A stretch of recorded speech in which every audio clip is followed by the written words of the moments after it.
రాజన్న సిరిసిల్ల జిల్లాలో చిరుత సంచారం కలకలం రేపింది. గంభీరావుపేట మండలం ముస్తఫ్ నగర్ గ్రామ శివారులో చిరుత సంచారం ప్రజలను భయాందోళనకు గురిచేస్తోంది. రాజు అనే రైతు పొలం వద్ద గుడిసెలో ఉన్న గేదెపై చిరుత దాడి చేసింది. ఈ దాడిలో గేదె మృతి చెందడంతో స్థానిక ప్రజలు భయాందోళన చెందుతూ ఉన్నారు. గ్రామస్తుల సమాచారంతో ఘటనా స్థలానికి చేరుకున్న ఫారెస్ట్ అధికారులు చిరుత కోసం గాలిస్తున్నారు.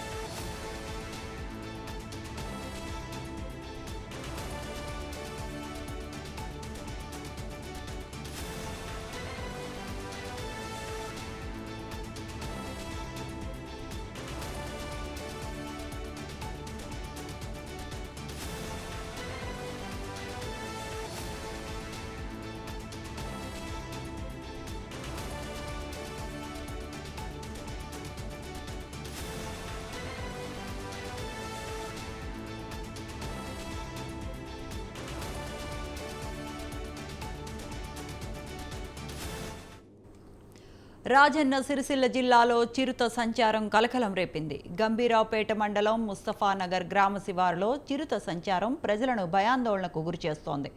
రాజు అనే రైతు పొలం వద్ద గుడిసెలో ఉన్న గేదెపై చిరుత దాడి చేసింది. ఈ దాడిలో గేదె మృతి చెందడంతో స్థానిక గ్రామ ప్రజలు భయాందోళన చెందుతూ ఉన్నారు.